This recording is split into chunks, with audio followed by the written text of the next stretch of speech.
This is Charlie Parsons for the Stomping Ground, powered by Wow Hydrate and live on DAZN. Gareth A. Davies, Tuesday morning. You've been busy, I've been busy. We're catching up though. How's things? Very good, thank you. Just slightly disappointing. There's a light drizzle today. Yeah, the Um, weather's not great. Not great. yeah, kind of a little bit of a day off. Got a few little tasks to do, but I was looking forward to a paddle and a cycle today, but might just have a cycle in the rain. But it's pretty grim out there. How was the London? And having said that, I've just been in Dubai as well, and the weather was amazing. How was the London Marathon? Nice and cool, no? And the marathon was good. We've got my got the t-shirt class of 2024 to go with it. My legs are absolutely dusted. Yesterday I didn't move at all, and today I've Yeah. barely moved from this desk here, to be honest. But we crack on as normal. How many carbs did you put in yourself before and I after? need to stop eating carbs, actually. Look, there we are. I'm all marked up and everything. Yeah, I've put in a lot of carbs. Bleeding nipples as well or not? No, no. People were saying that. People spoke about like nipple tape, weirdly, bro. But Yeah, no. or Vaseline because it Yeah, does not, rub, but you've got the that rubbing on area your arm. calm. This area, not so much. Mm. But yeah. I suppose let's go into it. I woke up. I was just saying to you when we were chatting off the camera. I woke up on Sunday at 6:30. Obviously, it was a late main event in the US, and I think I just missed the fight by probably 45 minutes, an hour or so. I couldn't believe it. I see Ryan Garcia victorious. Um, I'm going to keep talking as I've lost you to your room somewhere. Maybe the kitchen needs cleaning. But I was convinced in the whole thing that he wasn't mentally there. People were saying he should be pulled from the fight. He didn't end up doing a psych assessment and everything. You said all along that you weren't worried and that you wouldn't comment on a man's sort of mental health and Mental health. direction and Yeah. everything. I suppose now in hindsight, Yeah, I mean, I think, look, as I said all along to you and several others, that at the very least, he was training really hard. He had a focus. And even though people were expecting him to implode on the night, I'm now calling it one of the biggest heists in boxing history. You know, there was method behind his madness, if you like. He took himself out to his and used his total kind of lunatic genius, if you like, to do it. There were some things that were about it that were definitely unhinged. But what he did was it allowed him to come in overweight. The promoter, his rival promoter, Eddie Hearn, not take him seriously, but they thought he was going to be imploding and beaten. Same with Devin Haney and Bill Haney. I think he pulled the wool over their eyes as well, that he was going to be this wild character. And what he was cool, calculated, and scientific. He, yeah. gal- he gambled on coming in heavy and knew he was going to forfeit that money, knew he had the power. And as I say, it was one of the biggest heists in boxing history. I thought it was very, very clever and an amazing performance. And I think the world was with him in the end. There are a few critics who are saying that he didn't make weight, and that's fair enough as well. And he puts the kind of professionalism of making weight into jeopardy. But he's also made a statement: "I'm not a man who needs belts," and he's the golden goose from 140 to 147, maybe to 154 right now. So he came in at 143.2 after doing the handshake before. I mean, like, you use the word heist and it's genius, really, because we're now seeing that he bet 2 million on himself with a return of, I think, 12 or 14 million or something. So that 1.5 million that he's giving to Haney on the weight stipulation won't really mean anything. But there is, I suppose, and I see it talk amongst the journalists online and the experts and everything that, you know, it is a huge amount of weight to give away. We know Eddie wanted to try and do a rehydration clause the next day, but Bill and everyone didn't want to go with it because obviously Devin rehydrates and blows up after a weigh-in. I mean, how do you feel about it all? Well, he won the battle. He won that kind of, like I say, that scientific battle, and he won the battle of the contracts. He didn't against Tank Davis, if you recall, where he was weight drained and he did suffer as a result. And I think he thought, I'm not going through this again. But again, I think this was part of behind the scenes his strategy of people believing he would unravel no matter what anyway, and that he would implode. But that wasn't going to happen, because he was on the money. He was on the money physically and mentally. I won't be surprised if there's a darkness. You know, we talk about it with Tyson Fury, that bipolarity that he maybe suffers from. And I know that, you know, we know that Ryan's been away from the sport before through anxiety and stuff, and that he's been affected mentally by things. But I think the key for him now is, after the massive high he had at the event, is to handle his low, if you like, when that does eventually come. But he did an amazing job. I mean, and you know, he called out Conor Benn, and Eddie Hearn should have gone and booked Wembley an hour ago for late in the summer, because they ain't going to get another opportunity to fight as big a name as that. It's big. It's almost bigger than him fighting Chris Eubank Jr. They should have booked Wembley Stadium the minute he said it, because we could sell that stadium out with Ryan Garcia against Conor Benn. Imagine the fireworks and the build-up. And I have Ryan Garcia winning that at 147 as well, by the way. Let me ask you, I suppose you talk about the adrenaline dump and everything for Ryan. He already was almost like one of the names and the faces of the sport. There was a little bit of sort of talk that if he lost to Tank and then lost to Haney, he would still be there, but maybe not amongst that sort of elite crop that we talk about in the US and everything. But obviously that victory changes everything. And I suppose he is now the cash cow, right? I mean, he can dictate a lot. You do the Haney rematch, you can go and fight Tank again. I mean, there's so many opportunities out there for him now. And I mean, I just think heist is the perfect terminology, really. He was always the golden goose in that grouping of Shaka Stevenson, Devin Haney, Tank Davis himself, maybe Teo Lopez, and maybe Keyshawn Davis. You could say the big six if you like. And if you think, by the way, Charlie, that the four kings, Hagler, Hearns, Leonard, and Duran, in the 80s decade, from 80 to 89, fought 9 times, and that was 4 of them. Imagine how many fights we could get out of those 6 in the next decade, or up to 2030 in the next 6 years. It could be quite extraordinary. He is the cash cow. Teo Lopez would want him next. I think Teo Lopez would fancy beating him. Tank Davis has already beaten him, but could see a rematch there at Hank 140. celebrated that win more than Ryan did by the looks of it. Yeah, yeah, absolutely. I mean, he's crowing on it now, isn't he? And so he should. It was an amazing performance. But again, weight divisions for a reason. He had the fight weighted towards him. I think what Ryan Garcia did brilliantly on Saturday night, he was Ryan Garcia. He didn't worry about his boxing and his technical abilities. He got into the space that Devin didn't put pressure on Devin, made him know that every time he hit him, he was going to hurt him. And that left hook from hell, that hellacious left hook, comes out so quickly and from nowhere that it just finds its target. I think you look at those 6 at the moment, and if Eddie Hearn has his way, I'm sure he'll have Conor Benn fighting one of those. I think Devin Haney will probably try and push for a rematch soon against Ryan Garcia, but I think it'll be at 145, 147, maybe even. Maybe they'll make it a 143.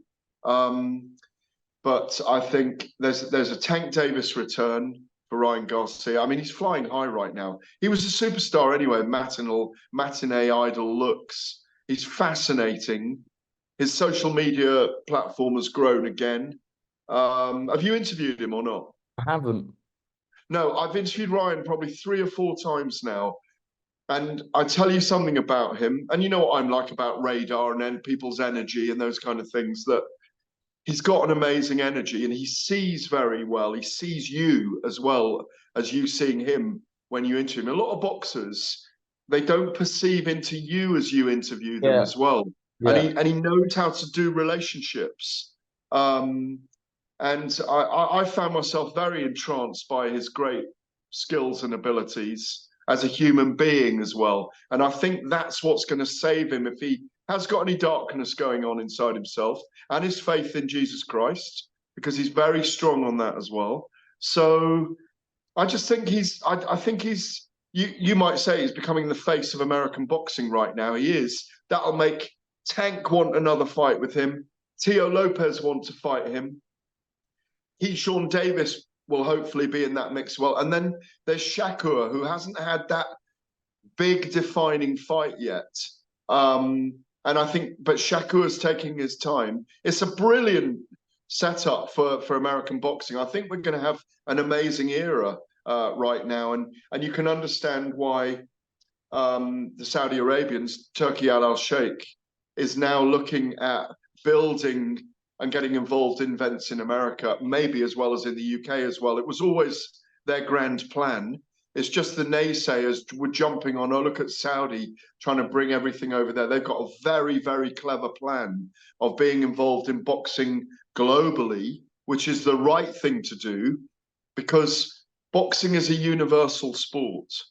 You know, football is a universal sport. Golf's a universal sport. And I think the way they manage all their interests in these things is going to be very, very global in the way they do it. It's a great, I said it to you every time I speak to you, it's a great time in boxing at the moment. And when, I'd say to all boxers out there, when you've got a platform at the moment, when you're at a press conference, when you are promoting yourself, do it. Tell your story. Do all the things about yourself that bring the outside interest into the sport, because there'll never be a better time than, I would say, the next 5 or 6 years to do this. Well, let's stick with Saudi Arabia on that front, and we're hearing about these sort of plans now for an event in Los Angeles, a press conference potentially tomorrow. It looks like that's going to be Terence Crawford versus Madrimov. We see that Turkey Al Sheikh's had meetings with Dana White, Eddie Hearn, Boots Ennis, PBC representatives over the last couple of days. This whole cooperation thing seems to be spiraling, and hopefully over to the US, because that would certainly be quite unprecedented on those times. We wait to see all broadcaster plans and everything, but definitely a step in the right direction, and I suppose a bit of a coup for Eddie and Matchroom to be working with Turkey Al Sheikh and get Terence Crawford Madrimov over the line if that is the fight. Well, they already are working with him, of course, within the setup with the Warrens and the Queensbury and the 5v5. And obviously there's the snooker deal that they've got as well, haven't they? Which obviously started this year. And now Ronnie O'Sullivan's Academy. Is a, what's he call him, an ambassador now, isn't he? He's got an academy over there, I know. The academy, that's right. Yeah, the academy. So look, I think His Excellency Turkey Al Sheikh is very smart. His group of advisors are very clever. They are garnering views from, you know, the most experienced people in the sports, you know, promotionally, from commissions, from the media, from all over, you know, the sports, to try and generate an unprecedented period in the sports, and relying on the experts in the industry to cherry pick the right information, go about the right fights. They know. That's why His Excellency Turkey Al Sheikh is doing Reddits online, wants to know what the fans think. It's the right thing to do. It's exactly what the UFC has always done. I've said this to a couple of people over the last week or so, that we're so used to, certainly in my position, you know, someone who's been involved in the sport a very long time and commentating a lot on different aspects of it, you're used to cutting through smoke screens and mirrors. Well, what they're doing is they're blowing away all the smoke and they're smashing all the mirrors and trying to create a band of transparency through the sport and say, look, we know what the biggest fights are. We want the biggest fights to happen. We want people to know who the best in the divisions are. We want those people to fight each other. Then we'll know who's the number 1, 2, 3, 4, 5. We've already got it in the heavyweight division. We know who the top 4 are, and then we can play with the next 16 if you like. And if you could do that in every weight division, boxing would be very, very healthy and would bring new fans to the sport again. And I think that's what's going to happen. That's why I keep saying to you, believe in their Vision 2030. They're very smart about what they do. I see what they're trying to do, and I don't even think it's a takeover. It's showing what they're capable of in a majestic way, and I just think it's amazing. And you know, I'm just very honoured and privileged that my opinion's even asked on these things, you know? Well, I suppose just lastly on that then, I sort of reiterate, and you talk about the UFC model and everything, and for so long when I go out, whether it be to the pub with my mates or we're just chilling, whatever, it's always UFC, UFC, UFC. And obviously, I like MMA, but as a boxing fan, I'm always sort of partial to, how do we keep this sort of audience, maybe my age perhaps, engrossed in the sport? And I think maybe this is it now where we're seeing it because they're seeing the biggest fights happen similarly to the UFC, and that will always stand alone in its own right. But for the first time in what feels like, certainly, and I've not been working in the sport ages, but you'll be able to reiterate better than I. But there's more faith in knowing that the best are going to fight the best now. We're not going to be having these conversations about politics and he said and she said because it seems smoother. Parsons, this is unprecedented. You can, because for periods in boxing, promoters and broadcasters and the managers and the fighters have been in sync for tiny little periods. Now, if you shift the paradigm in the thinking of the sport from, well, these are my fighters, this is my stable, this is my broadcast platform, and that's how it's going to be, it delays the biggest fights from happening. Yes, you need a conveyor belt in boxing because you need to progress. You don't want people fighting each other too early. That's why Ryan Garcia and Devin Haney fighting now after 6 amateur fights, doing a 7th inning. They may even do an 8th inning.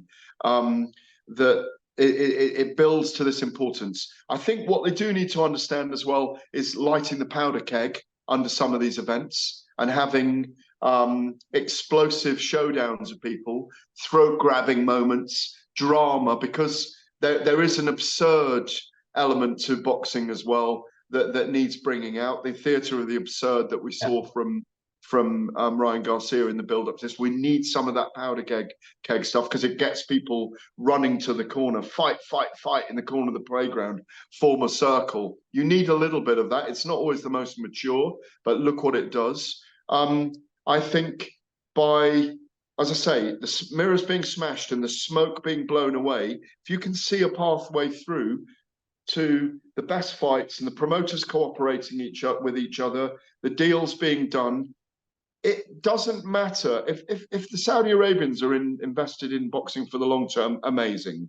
If the Saudi Arabians are around for 10 years, amazing. If they're around for 5 years, extraordinary. But this guy, His Excellency Turki Al-Sheikh, has the vision to want to do this. He can see a pathway through it in business terms. But if you get everyone working together for now, we will get the best fighting the best. And it will slowly filter down, and we'll get the best fighting the best a little bit sooner than we see it right now. The sanctioning bodies, this is a big debate. The sanctioning bodies, that is a whole nother discussion. How we rank the fighters in each weight division, that's another whole discussion as well.